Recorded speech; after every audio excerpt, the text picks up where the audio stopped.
নমস্কার বন্ধুরা, নবমিতাস কুকিং হাবে আপনাদের সবাইকে স্বাগত।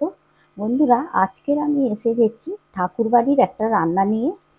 সম্পূর্ণ নিরামিষ বাঁধাকপি আর গোবিন্দভোগ চাল দিয়ে একটা রেসিপি আপনাদের সাথে শেয়ার করব। রেসিপিটা গরম ভাত, রুটি, লুচি, পরোটার সাথে অসাধারণ লাগবে খেতে। বন্ধুরা, আপনারা পুরো ভিডিওটা দেখবেন, আর যদি ভালো লাগে লাইক, শেয়ার, কমেন্ট করবেন আর সাবস্ক্রাইব করে আমার পাশে থাকবেন। বাঁধাকপির এই রেসিপিটার জন্য আমি এখানে ছোট সাইজের একটা বাঁধাকপি নিয়ে নিয়েছি, তবে আপনারা আপনাদের পরিমাণ মতো নিয়ে নেবেন। আর এই বাঁধাকপিটাই প্রথমে আমি কেটে নিচ্ছি। এই বাঁধাকপিটা আমি খুব ছোট ছোট করেও কাটবো না, এইভাবে ঠিক কেটে নেব। আর আমি এখানে ছুরি দিয়ে কেটে নিচ্ছি, আপনাদের যদি বটিতে সুবিধা হয় বটিতেই কেটে নেবেন।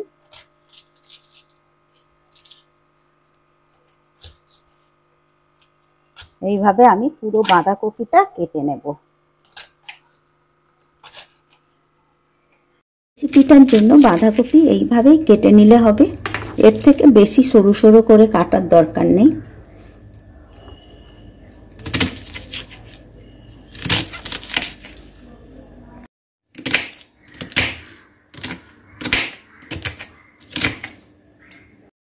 দেখুন, বাঁধাকপিটা আমার কাটা হয়ে গেছে। এবারে আমি বাঁধাকপিটা ধুয়ে নেব।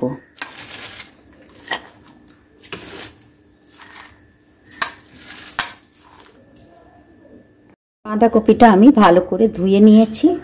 এরপর বাঁধাকপি সেদ্ধ করার জন্য কড়াতে জল দিয়ে দেব। আর এই জলেই আমি বাঁধাকপিগুলো তুলে দেব।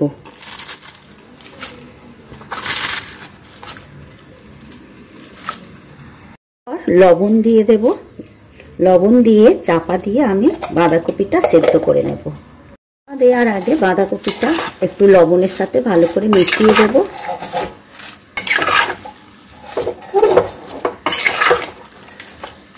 পর চাপা দিয়ে 7 থেকে 8 মিনিট আমি সেদ্ধ করে নেব।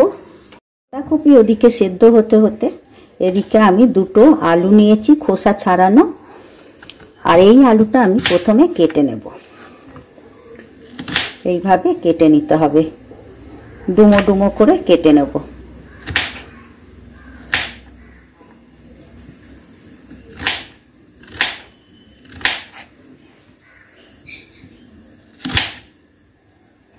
টাও কেটে নেওয়ার পর ধুয়ে নেব। পর একটা মশলার পেস্ট বানিয়ে নেব। ইঞ্চি আদার টুকরো, কাঁচা লঙ্কা, তবে এখানে আমি ঝালটা বেশি দেব না, যেহেতু এটা ঠাকুর বাড়ির রান্না, সেই জন্য ঝালটা কমই দেব। এর সাথে নিয়ে নেব একটা মিডিয়াম সাইজের টমেটো। পর এটা একটা মিহি পেস্ট বানিয়ে নেব। বাঁধাকপির ঢাকনাটা খুলে দেখে নেব। বাঁধাকপিও সেদ্ধ হয়ে গেছে, জল ঝারিয়ে তুলে নেব।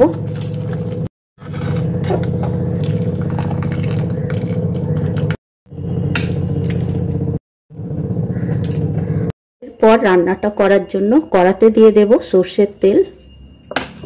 গরম হয়ে যাওয়ার পর এই তেলে দিয়ে দেব কেটে রাখা আলু। আলু একটু লবণ আর হলুদ দিয়ে ভেজে নেব। পর আলুটা ভালো করে ভেজে নেব। এগুলো ভালো করে ভেজে নিয়েছি, তেল ঝারিয়ে তুলে নেব। পর ফোড়নে দিয়ে দেব গোটা গরম মশলা, দেব গোটা জিরে, শুকনো লঙ্কা, দেব তেজপাতা। পর ফোড়নের মশলাটা একটু ভেজে নেব। মশলাটা ভালো করে ভেজে নিয়েছি। এরপর দিয়ে দেব টমেটো, কাঁচা লঙ্কা আর আদার পেস্ট। টমেটো, আদা আর কাঁচা লঙ্কার পেস্টটা 30-40 সেকেন্ড ধরে একটু নেড়ে নেব। 40 সেকেন্ড ধরে নেড়ে নেওয়ার পর দিয়ে দেব হলুদ গুঁড়ো, দেব কাশ্মীরি লাল লঙ্কার গুঁড়ো, 1 চামচ জিরে গুঁড়ো, দিয়ে দেবো 1 চামচ ধনে গুঁড়ো। পর সমস্ত মশলা ভালো করে কষে নেব। মশলাটা 3-4 মিনিট ধরে ভালো করে কষে নিতে হবে।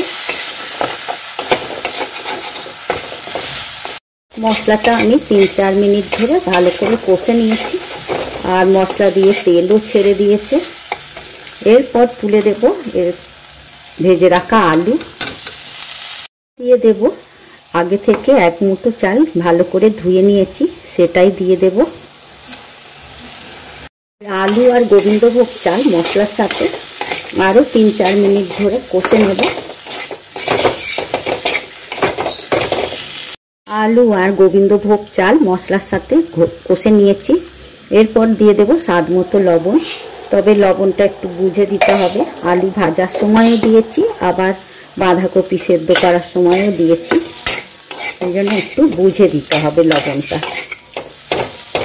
দিয়ে দেব 1 চামচ চিনি। এই রান্নাটা একটু মিষ্টি মিষ্টি হবে, যেহেতু এটা ঠাকুর বাড়ির রান্না, সেই জন্য একটু মিষ্টি মিষ্টি হবে। দিয়ে আরও 2-3 মিনিট ধরে মশলাটা আর গোবিন্দভোগ চাল আর আলুর সাথে কষে নেব। মশলা যত ভালো করে কষবেন তরকারির টেস্টটাও ততটাই ভালো হবে। দিয়ে দেব সেদ্ধ করে রাখা বাঁধাকপিও আলু আর মশলার সাথে ভালো করে কষে নেব, তবে আর এতে জল দেব না। এইভাবে বাঁধাকপির সাথে ভালো করে মিশিয়ে নিতে হবে। কপিটাও ভালো করে কষে নিয়েছি। এরপর আমি চাপা দিয়ে 5 মিনিট রান্নাটা হয়ে যাবে। ঢাকনা খুলে দেখে নেব।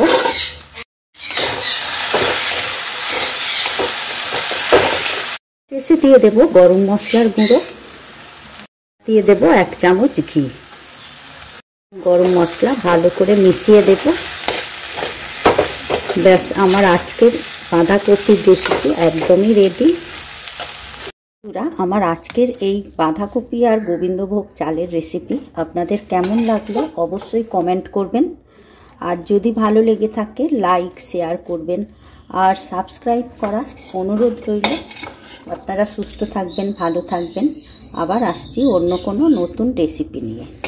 ধন্যবাদ।